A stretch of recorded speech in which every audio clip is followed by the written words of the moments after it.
The Centre for the Study of Historic Irish Houses and Estates, which Terry founded in 2003, is a focal point for all those interested in the big house history.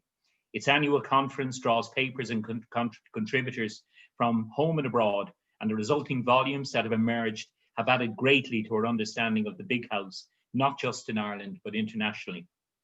If I've one regret about tonight's event, is that it's a virtual one, as one of Terry's great gifts is how he engages with his audience and they with him. But maybe we'll remedy that in another time. Ladies and gentlemen, it's my great pleasure to introduce my friend and my academic inspiration, Professor Terence Dooley. So it's over to me now, yeah? Leave it on the big screen. Over to you. Sorry, before I start, do I have to click on share screen again, Mark? Yeah, share the screen there with your presentation. Make it big. Is that it? That's it, you're ready to go. Ready to go. All right, good evening, ladies and gentlemen. And Tony, thank you for those overly generous remarks. Now, the act that follows has a lot to live up to. I think this is probably my first public lecture on Zoom, as Tony said. I would, of course, much prefer to be standing in front of the audience and being a little bit more animated than one can be sitting in a chair. But however, I hope I can enthuse you to some extent and generate some interest. This evening's talk focuses on the Irish aristocracy, the big house, and the evolution of golf. And the term aristocracy itself, I'm using it simply to describe Irish landlords, particularly those who owned extensive estates running to thousands of acres, who built grand houses such as Carton and Powerscourt, Adair, Westport, and so on. All of these been surrounded by substantial domains, private parkland, gardens, usually enclosed by a high domain wall. Now, I think plenty about country houses. I know much less about the history of golf. But this is an area where both just came together for me, two interests. I saw an opportunity to do some research, and I have to say I found it fascinating as that research developed. So just to keep that in mind, folks, that it's about the country house and golf more than it is about the history of golf. It took me a while to realize, I suppose, the importance of golf to the country house. But even during the course of this research, I found out things like, for example, the importance of the big house to the GAA in the latter part of the 19th century.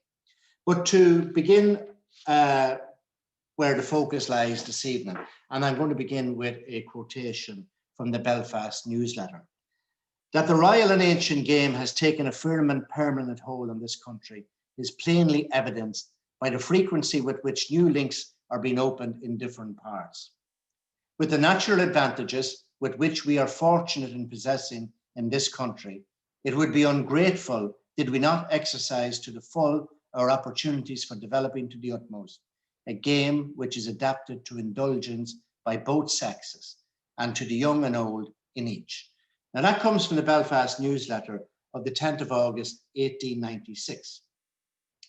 And the writer was referring to the rapid spread of golf in Ireland during the previous decade, particularly in Northeast Ulster. And this, of course, was not a phenomenon that was unique to Ireland, because in Britain by 1898, there were around 1,460 golf clubs, over half of these in England, where a decade before, there had been only 20. And in roughly the same period, 97 golf clubs were established in Ireland. So the reporter was right that golf's popularity stemmed from the fact that it could be enjoyed by men and women, by young and by the old. So future British Prime Minister David Lloyd George, who you see here, and certainly he was no friend of the aristocracy, but he observed that for middle-aged people pursuing a sedentary lifestyle like himself, golf was the greatest discovery of the age.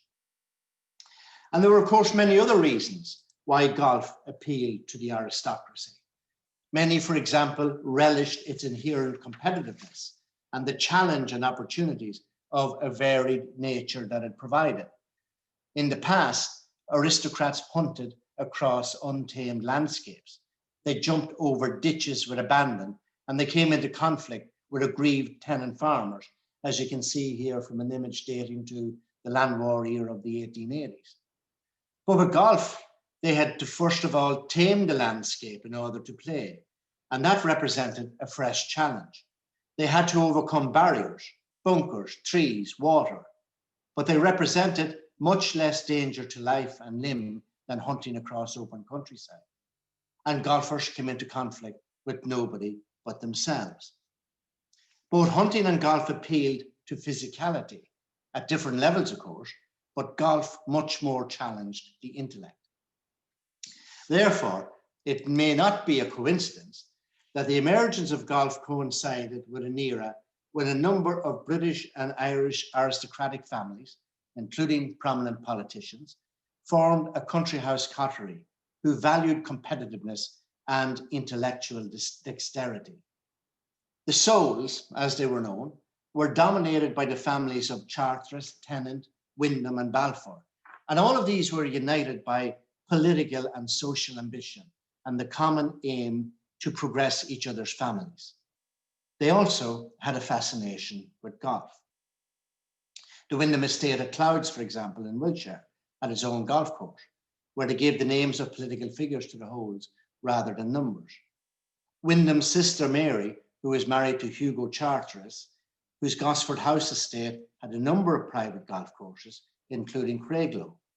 In fact, Gosford's association with golf went as far back as the early 15th century, when James V frequented there to play the ancient version of the game. But no aristocrat made golf more popular than Arthur Balfour. In 1896, an article in the Irish Times claimed that while golf had been played for centuries in Scotland, it became epidemic in England through the efforts of Arthur Balfour. Balfour was the Souls' chief adornment. Often referred to as Arthur Golfour, he first became a golf enthusiast following his appointment as Minister in charge of Scottish affairs in 1885. Balfour was also an intellectual. Metaphysical research captivated him, and he saw in golf the ideal pastime that combined the leisurely walk that allowed for quiet contemplation with the sophisticated challenge of mapping the flight of a small ball from tee to green by the shortest possible distance. His contemporary Sir Winston Churchill famously described the game as being akin to chasing a quinine pill around a cow pasture. But in one of his existentialist pieces in praise of the sport, Balfour wrote, "With a fine sea view and a clear course in front of him, the golfer should find no difficulty in dismissing all worries from his mind and regarding golf as the true and adequate end of man's existence." There's some evidence that this philosophy gained currency amongst Irish aristocrats. Lord Greville of Westmeath told his audience at the opening of a new golf course in Mullingar in April 1895, golfing was an amusement as healthy as it was innocent. Cricket, football, and even hockey debar people from engaging in them after they have passed a certain age, but such is not the case with golf. Some of the earliest golf course architects, such as H.S. Colt, believed, like Balfour, that golf was as much about enjoying the relaxation which delightful natural surroundings always give. And this was the very reason why the aristocracy, of course, and their landscape architects had created luxuriant parklands and ornamental gardens in the 18th and 19th centuries. The contours, undulating landscapes, open ground, trees, water features, all of these appealed to the visual senses of the leisure classes. In Britain in the 18th century, landscape architects such as Lancelot Capability Brown worked for some of the wealthiest aristocrats, sweeping away formal gardens in favour of rolling parkland, decorous clumps of trees and water features, and working landscapes into a more natural state than had previously been fashionable. And here you can see some examples of what I'm talking about. To some, Brown was a landscape genius, but to others, he was a destructive force because of the revolutionary change he brought to landscape design. But ironically, Brown and others, of course, created landscapes that in the future would be highly conducive to golf courses. By the end of the 19th century, it was inevitable that change in the historic environment would happen again when domains were contemplated as golf courses. Some of the Irish aristocracy, imitating their British counterparts, such as Lord Massereene in 1895, employed G.L. Bailey, an early pioneer of golf course design, to create an 18-hole course on his domain in County Antrim. The aesthetic was already there. It was a picturesque parkland with panoramic views over Lough Neagh. And as well as adding bunkers, Bailey used the existing natural hazards of water. Holes 5 and 6 were close enough to Lough Neagh to create a challenge for any golfer. He used the stately firs, he used the hedges to create a challenging course. There was no public outcry at the time that an historic landscape had been compromised. Now, Massereene may have built the course for his own pleasure, but the membership of the club was drawn mainly from the industrialist and middle classes of Belfast and its hinterlands. And no golf club was representative of a locality's wider demography. The aristocracy and gentry were never likely to have it any other way. They'd never favoured the democratisation of the clubs that they patronised. And subscription fees, of course, were the preferred method of keeping clubs socially exclusive. Golf club rules conformed to the strictest etiquette of conduct, characteristic of gentlemen's clubs, such as the Kildare Street in Dublin or the Carton in London. Gentlemanly behaviour was expected at all times. Cheating, of course, was greatly despised. And in the same way that aristocrats hunted in uniform or went out to shoot dressed to the highest standards of respectability, so too those who went to play golf had to be fashionably attired. The hunt, which was the aristocracy's favourite pastime, was not merely about a chase across wide expanses of countryside in pursuit of a fox. There was also the initial meet, the hunt dinners or balls, the essential club sociability. And the same followed in golf. So when the Earl of Dartry, for example, established a links course on his Monaghan estate, he built a handsome clubhouse and furnished it at his own expense so that the committee and members could socialise. The clubhouse became the inner sanctuary. It excluded even the greatest amateur and professional players of the age because they didn't have the required social credentials. Now, the exciting thing for aristocrats was that they had the wealth, even if it was declining towards the end of the 19th century. They had the time, in that they were the leisure class, and they had the physical space to do as Massereene did and develop the domain into a course. The urban upper and middle classes had the wealth and increasingly more leisure time, but they didn't have access to land. So from the late 19th century, land was therefore the common denominator that brought urban elites and the aristocracy together to create golf courses. And then other areas of commonality would follow. And it had been the same with sports in the past, such as hunting, as already mentioned, horse racing, shooting, and cricket. The aristocracy were deeply implicated in the introduction, the development, and the administration of all of these sports. And by extension, they were involved in the shaping of the physical and cultural landscapes that were associated with them, from creating racecourses such as Punchestown and Fairyhouse to facilitating domain cricket pitches. Other classes, however, had to be taken on board. For example, the Estate Cricket Club was comprised of employees, and by the late 19th century, strong farmers were part of the local hunt. But golf was the quintessential sport where there was a mutual dependency between aristocracy and middle classes that went beyond basic participation. The aristocracy had the land, the middle classes had the numbers, and they had the money for subscriptions. And of course, the late 19th century was also a time of great emulation. The middle and upper classes imitated the aristocracy. They sent their children to private schools. They built suburban villas, and their participation in political life was ever more significant. But they didn't have aristocratic gravitas. And despite their decline in financial circumstances, the aristocracy were still the models of behavior that many aspire to. Newspaper and journal reportage on their movements between Ireland, Britain, and further afield, on who they married, how they dressed, the social functions they attended, and so on, had a captive audience and filled more and more newspaper columns than ever before. Thus, the urban elites looked to them to provide prestige to their local clubs. And in return for their patronage, particularly the provision of lands and the social prestige their titles gave to clubs, aristocrats were invited to become club presidents.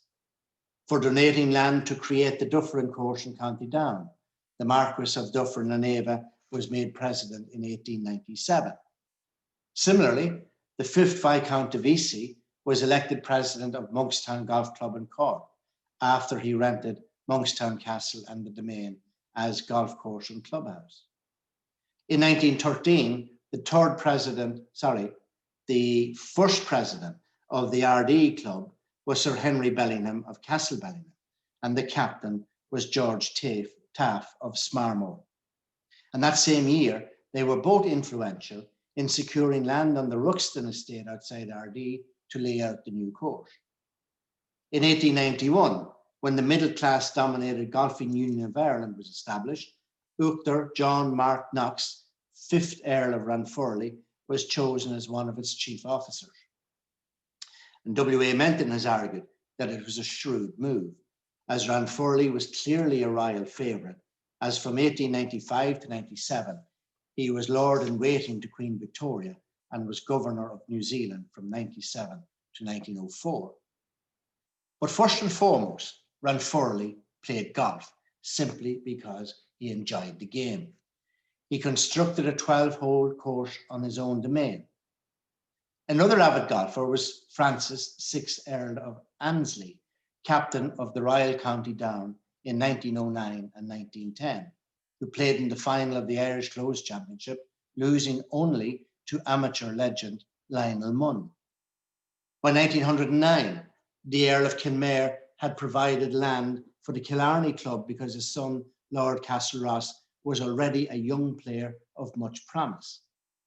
And similarly, in 1909, it was said of Walter McMurray Kavanagh, president of the Boris Club in Carlow, that he originally started golf in his park chiefly for the benefit of his sons. In the Edwardian era, the Leslies at Ballybay House, Lord Rossmore at Rossmore Park, and Lord Francis Hope of Hope Castle in Castleblaney had all constructed the main courses in County Monaghan. And the trend was similar further south, where, for example, Lord Donnockmore established a course at Knocklofty in Tipperary, Lindsay Talbot Crosby on the Ardfert domain in Kerry, Lord Bandon at Castle Bernard in Cork, and the O'Connor Don at Clonallis in County Roscommon. All of these were golfing enthusiasts. They also had recently sold the bulk of their estates under the Wyndham Land Act of 1903. So it might be argued, therefore, that the development of courses on their domains was a signal that they intended to remain in Ireland and engage with the wider community. And certainly none of these former landlords left Ireland after the sale of their estates. But there were also financial considerations. The prescience of Ulster aristocrats, such as Lord Annesley and Lord Antrim, establishing courses on their lands, should not be underestimated. In time, these clubs became the Royal Portrush and Royal County Down, not only prestigious and commercially successful in their own right, but also very important to the local economy. In 1910, the Earl of Antrim raised the rent on Royal Portrush to £500 per annum. Now, if the average course at the time was around 75 acres, then this equated to a rental value of about £6.6 per acre, which would have been a very decent return even on agricultural rents. And moreover, the golf course also enhanced the value of Anthram's real estate around Portrush. It was just a picturesque fishing village until it became a popular tourist resort with the Belfast middle classes when a railway line was built in 1885. Hotels such as the Northern Counties were then constructed to provide accommodation, and the golf club was founded in 1888. In 1896, the Freeman's Journal reported that golf had done wonders for Portrush. By the early 1890s, financially beleaguered landlords and middle-class speculators had begun to take note of the tourism potential that golf offered, especially if clubs could work in collaboration with railways and hoteliers. So in 1891, at the first meeting of the Golfing Union of Ireland, one of its specified aims was to, quote, treat with different railway companies with the view to obtaining railway facilities for golfers. And that same year, Arthur Balfour's Land Act made provision for the establishment of the Congested Districts Board that over time invested in the construction of light railway lines intended to connect peripheral counties such as Galway, Donegal, Kerry, and Clare to the centre. So new golf resorts such as Portsalon in Donegal, Ennis in Clare became popular tourist attractions. In 1891, the same year that the GUI was founded, the fourth Earl of Leitrim saw an opportunity through golf to improve the tourist potential of the Rassapenna area in Donegal. He mortgaged his estates and employed the famous golf course architect Tom Morris, then employed at St Andrews in Scotland, to design a links course. And in 1892, just before his death, Leitrim began the construction of a hotel. In the summer of 1896, the Irish Times reported that Cork was not short of entrepreneurs, and that a number of them had approached Lord Fermoy to lease lands on his Trebalgan domain to develop a course. They then approached the Earl of Bandon, who consented to be president. The plan was that when membership justifies the expenditure, a suitable clubhouse with bedrooms attached will be built. That same year, Lord Rathmore, president, Lord Kilmorey and Lord Russell of Killone, vice presidents, were part of the group who planned the 12-hole golf course and clubhouse at Greenore in County Louth, a collaborative project between the London and North Western Railway and the local Greenore Hotel. The most authoritative work on the history of Irish tourism to date points out that the Great Southern was the first railway hotel built in Ireland on land owned by the Earl of Kenmare, because he was keen to promote tourism to cover ever-increasing costs of maintaining his estate. So in Ireland, as well as in Britain, in an age of radical political reform, all of this going on at the same time, it was inevitable that golf clubs would draw men of shared political ideologies together. In 1894, Lord Rosebery, briefly Liberal Prime Minister 1894-5, made a revealing speech at the Dornoch Links course in Scotland, the development of which he put down to the efforts of that great statesman, as he called him, although a great political opponent of his own, Arthur James Balfour, in which he remarked that future historians, and I quote, might record that a statesman looking around with an eagle eye for some new means of spreading his political creed had, under the guise of spreading a game with a bag of instruments, managed to form a great secret society which had extended all over England, and by which the principles of the party to which he belonged could be promulgated. At the time, the remark may have sounded tongue-in-cheek, but Rosebery had articulated what many believed to be the very raison d'etre of a golf club, or any club for that matter, to foster a political identity amongst its members. And this, of course, was the age of associational culture, when clubs and societies in Ireland and elsewhere stimulated local, regional, and political identity in an unprecedented manner.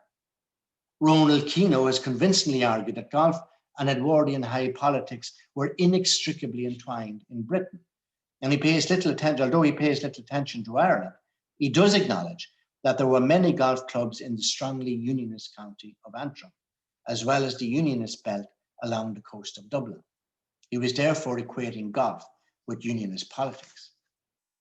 And certainly, anyone with a loyalist mentality could look at the Dublin Castle administration and feel that golf was an integral part of castle politics.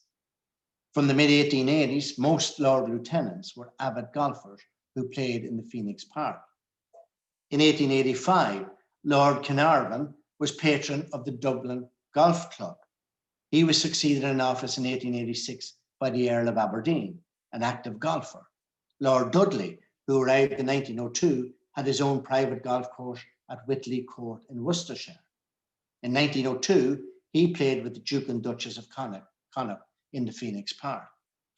As he was departing Ireland, the Irish Independent could at least claim that Dudley did so much for Irish golf while resident at the Viceregal Lodge, even if he did very little else. Even in the midst of parliamentary sessions, Irish aristocrats and nationalist MPs indulged their golfing interests.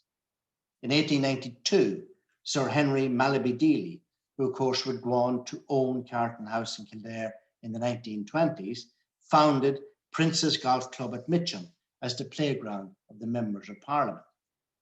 In May 1901, there was, we're told, an unusually large entry of peers in the parliamentary tournament played there, including Irish peers, the Earl of Donaghmore and the Earl of Dunraven, both of whom had golf courses on their Irish domains.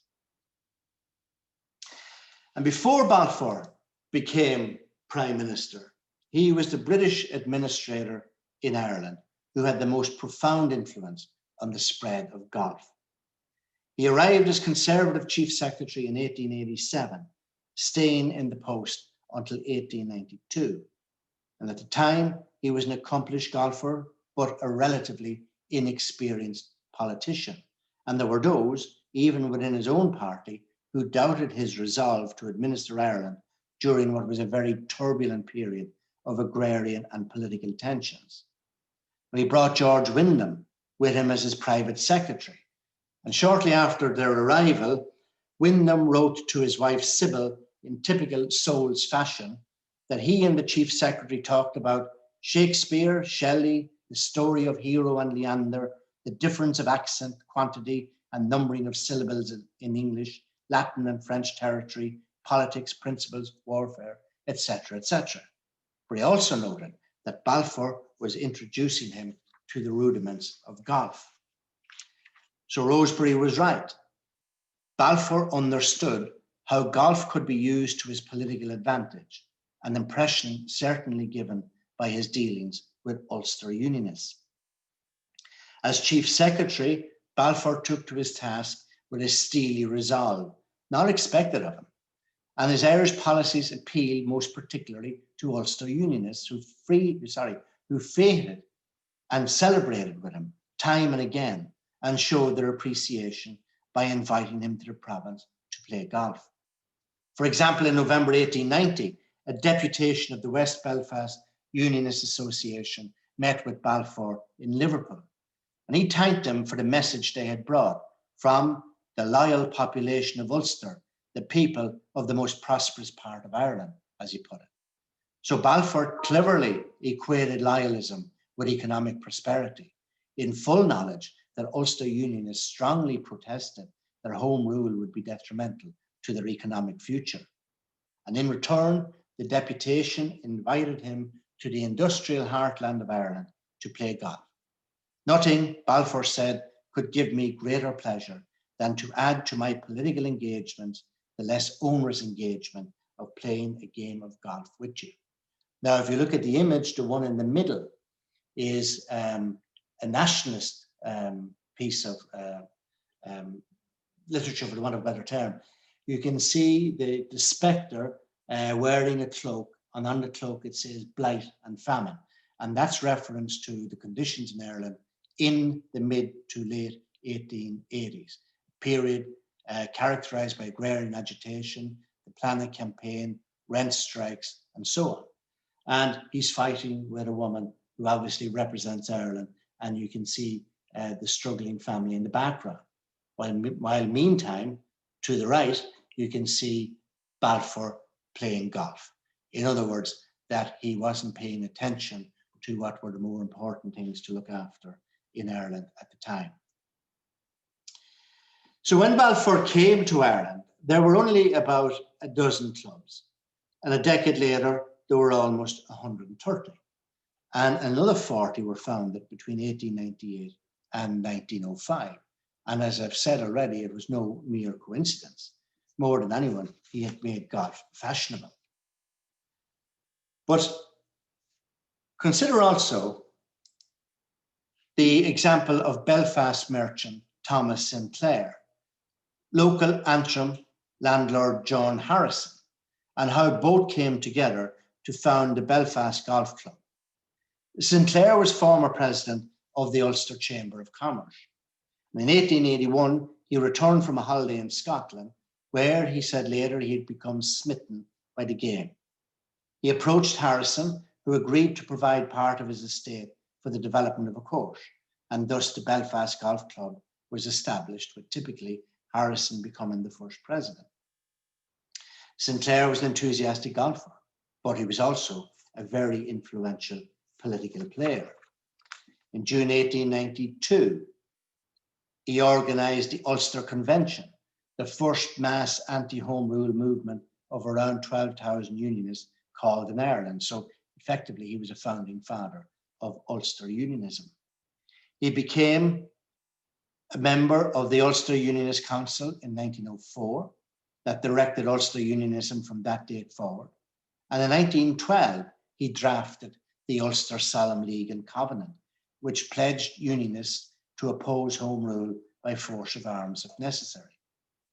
Given Sinclair's political ideology, and undoubtedly that of his fellow Belfast Golf Club members, it was no surprise that in 1885, the club had invited the Prince of Wales, later King Edward VII, to be its patron. He accepted, and the club became royal. From the club's perspective, this designation was highly sought, as it provided the most distinguished degree of prestige and respectability. For loyalists, the designation was of immense political and symbolic significance. In the early years, the club assumed a political dimension that was strictly unionist in character. And this was a typical example of how political movers and their associations network into other local bodies. They probably did likewise with the local tennis club and the Orange Order and the church vestries and so on. And this also created social and career networks. And to take but one prominent example, Vincent Craig, brother of James Craig, who along with Sir Edward Carson led the Ulster Unionist movement, designed the clubhouse at the Belfast Club and the Royal Down. Now, neither the political nor sectarian nature of clubs was unique to either place or time. Jarvie and Reid's 1999 study pointed out that there are still golf clubs in the west of Scotland where one would be hard-pressed to find a Catholic member. The Jews, of course, had to form their own golf club at Edmondstown in 1944. And however, it would be wrong to generalise that all clubs discriminated along religious lines. In Monaghan, the clubs I mentioned previously at Rossmore Park, Hilton and Ballybay, the Protestant aristocracy and gentry mixed easily with the Catholic elites. Religion was not a discriminating factor, but social class was. And social class issues, politics, religion, and revolution very often are entangled, and sport can become manipulated and politicized for all the wrong reasons. In the Irish context, Vincent Comerford argues, developments in Irish sport in the 1880s cannot be understood in terms of individual initiatives divorced from political and ideological pressures. Golf was a sport that could attract odium for both political and social reasons, and sometimes it's difficult to separate one from the other. Golf and the preeminent nationalist sports organisation, the Gaelic Athletic Association, took root and flowered during the extended revolutionary period in Ireland from 1884-85 up to the 1920s. For different reasons, revolution impacted upon both in different ways. Historians have long argued that the GAA was pivotal to the revolutionary movement.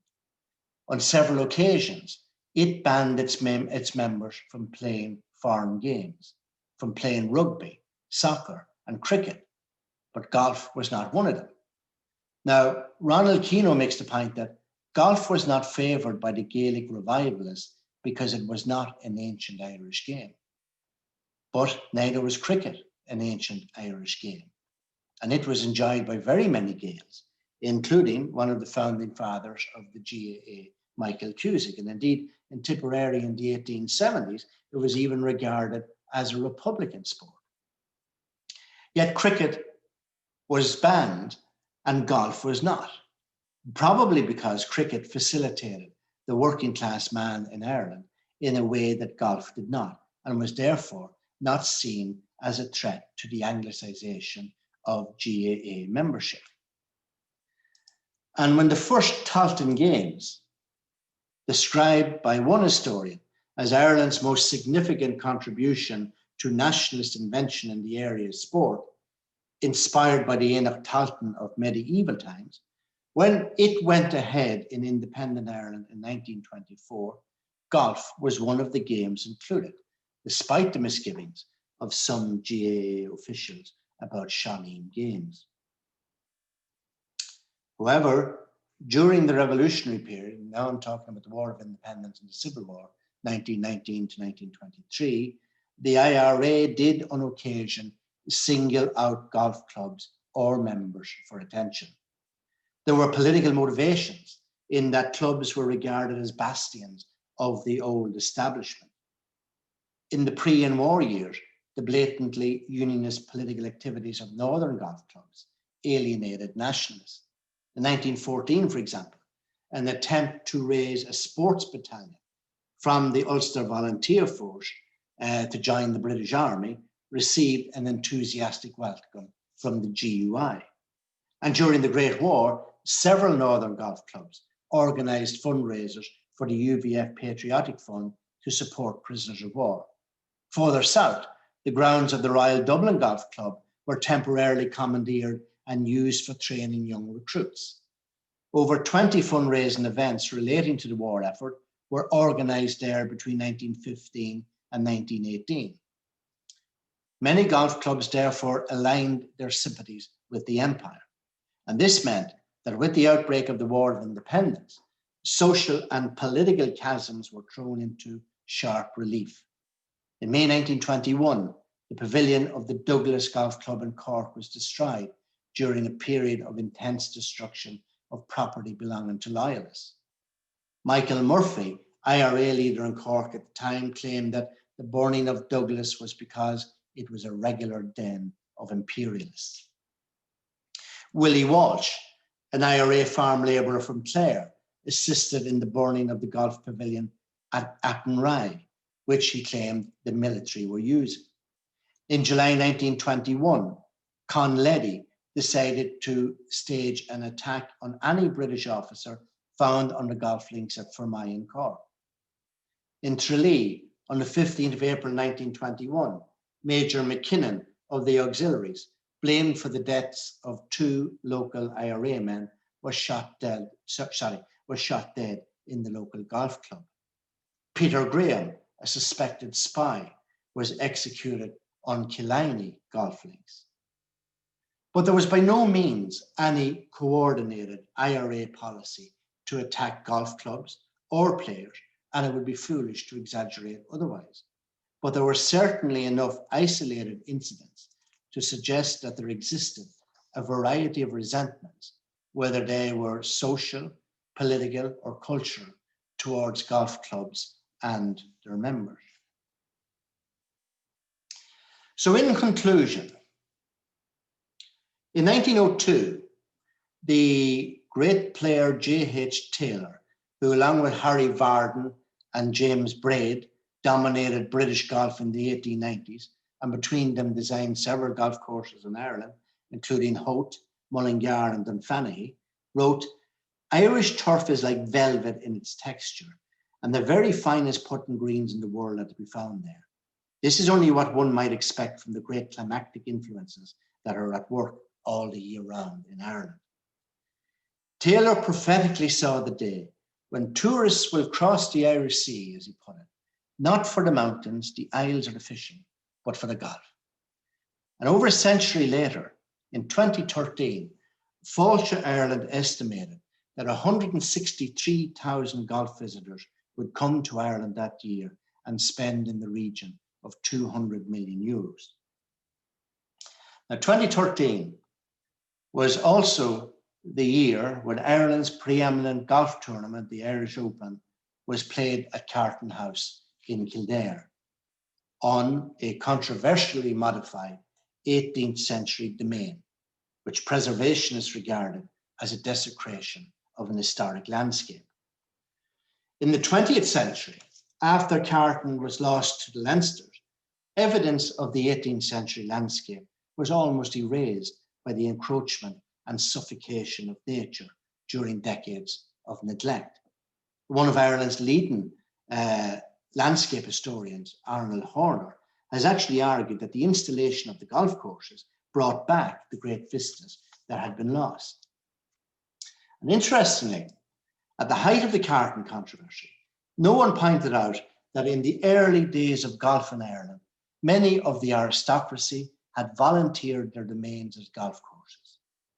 Courses at Carton would undoubtedly have appealed to Taylor, and indeed the earliest golf architects and playing enthusiasts such as Balfour, who had craved such a classic parkland experience which meanders through acres of pasture, ancient woodland, and skirts the banks of the River Rhine.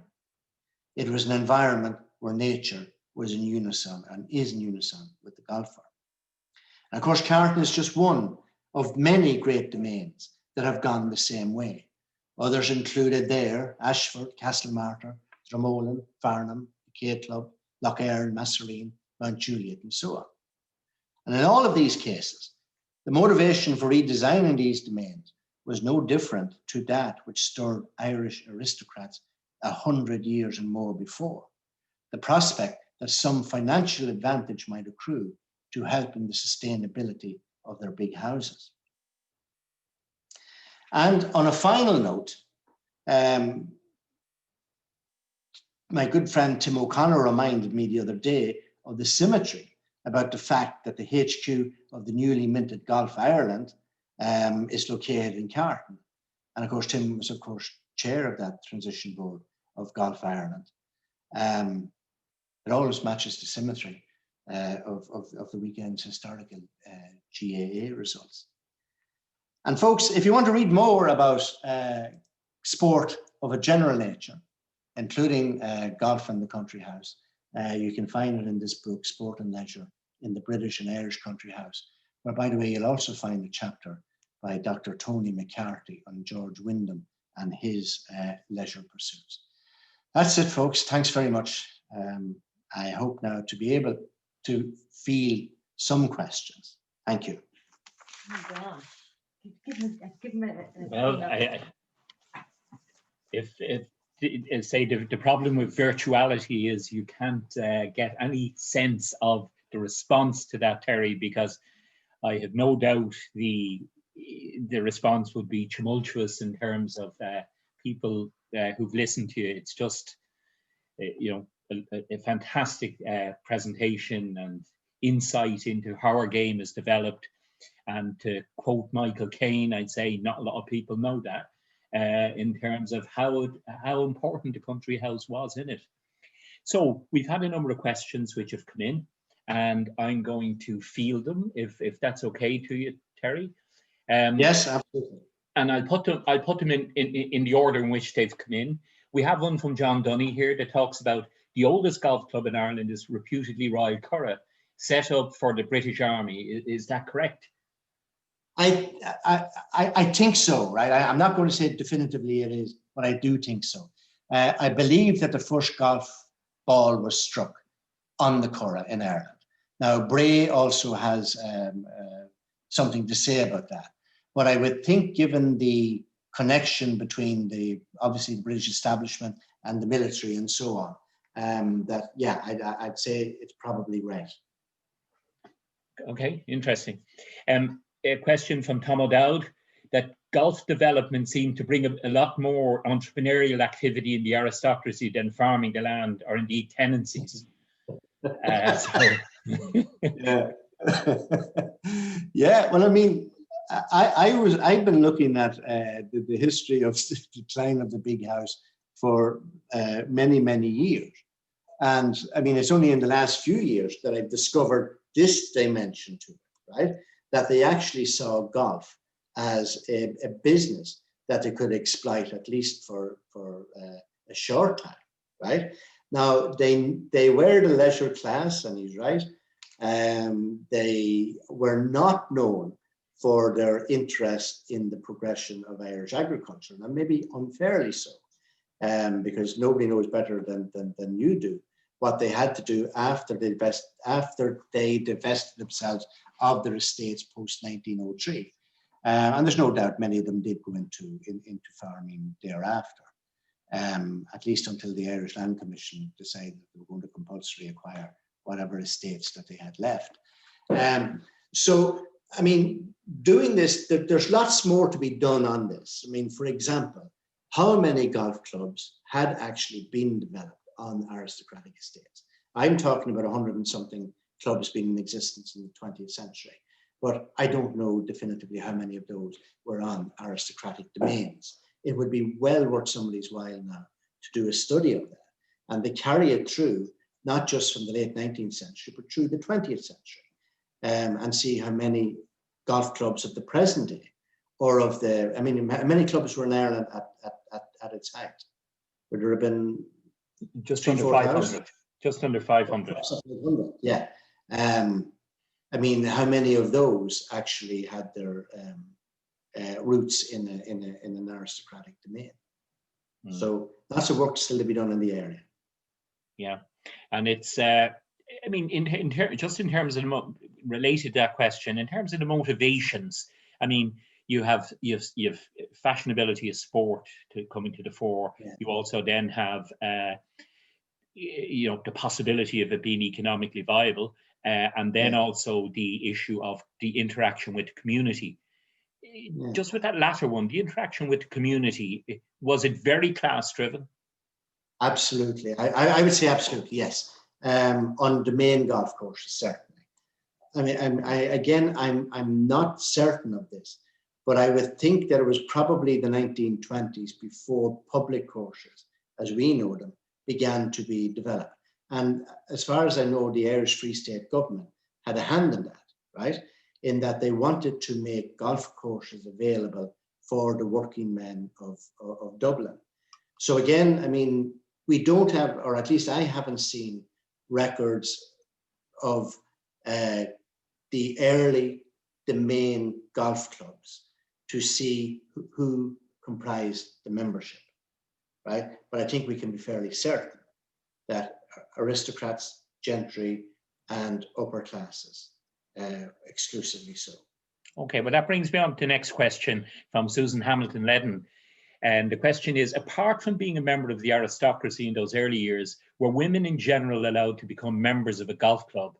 Was it considered a ladylike activity, or was there opposition to it? Now, my understanding of this, and I will stand to be corrected on it, is in fact that women were, for the want of a better term, much more welcome into golf clubs in the early years, and that the exclusive nature of them,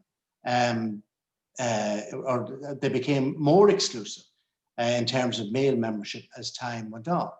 But in the early years, women definitely seem to have played a much more active role. And if you take that Dartry Golf Club, for example, in Monaghan, I mean, the original founding committee had at least 3 women on the committee. So, so I think the answer to the question is yes, women did have a very real role to play in the early days of golf. Interesting. It's interesting how it developed, but that's maybe for another day. A question from Tim O'Connor. Can you talk a little bit, the question is, can you talk a little bit about how the GUI stayed all island after independence, given how strong the unionist dimension was in the origins of the game in Ireland? Interesting question. No point in trying to waffle my way around this one, because the answer is no. I don't know enough about why golf and rugby would be the same. Why they managed to remain or hold on to an all-island presence. Afraid not, Tony. Okay, that's good. Question from Owen Mooney. Did the association with the British officers increase the exposure of big houses to reprisals, or was the association already established? The answer is a little of both, right? I mean, when houses were burned in the 1919 to 23 period, we can put forward a number of reasons for the same. First of all, because there were the obvious symbols of colonialism on the landscape, the most obvious physical manifestation of colonialism on the landscape. Secondly, because the big house families, yes, fraternized with the establishment, and most particularly, for example, in hosting military parties and so on. They were accused in many cases of passing on information and so on. So the connection between the big house and the British establishment, be it military or otherwise, or their own role for that matter, as officers in the British Army and the Navy and so on, yes, it exposed them, right?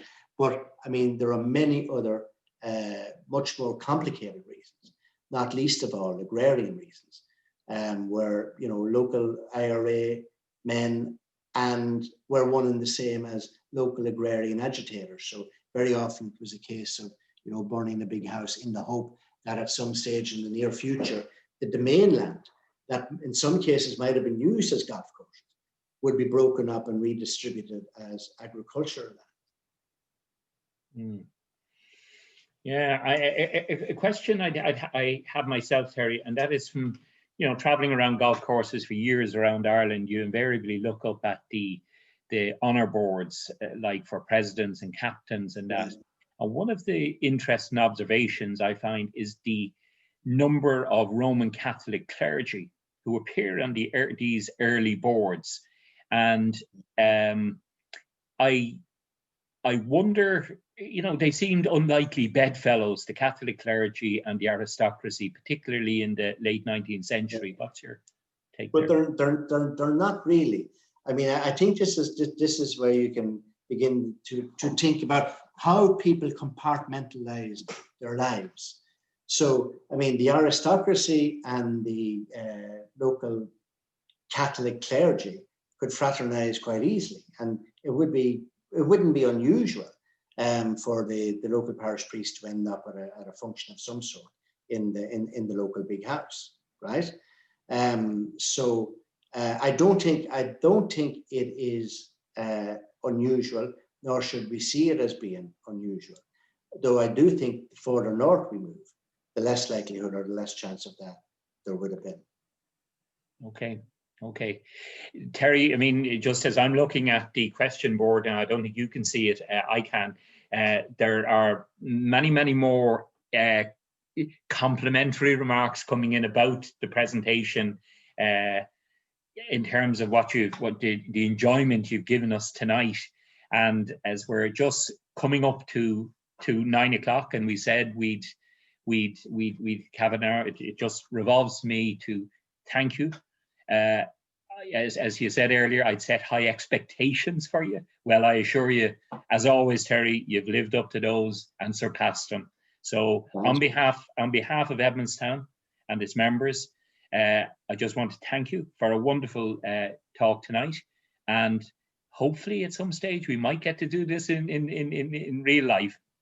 So thank you, Terry. Yeah. You're very welcome. Enjoyed it. Thanks very much. Good night. I'd like to reiterate our thanks to both Professor Dooley and I think you're a mere doctor, Tony? Just a mere doctor, yeah. Doctor, thank you for organising that this evening. Very interesting, informative talk. I'm sure I think we've made history this year, Professor Dooley, with the shutdowns that we've had. I think we probably didn't even shut down as much during the wars, by the looks of things. So hopefully we'll make further history by opening back up on Wednesday, and get golf going again, and get people out and not close again. So thank you very much to both Professor Dooley and Tony, and hopefully we'll see you all again soon. Thanks, Mark. Thanks very much. Thank you. Good night. Good night. Good night. Good night.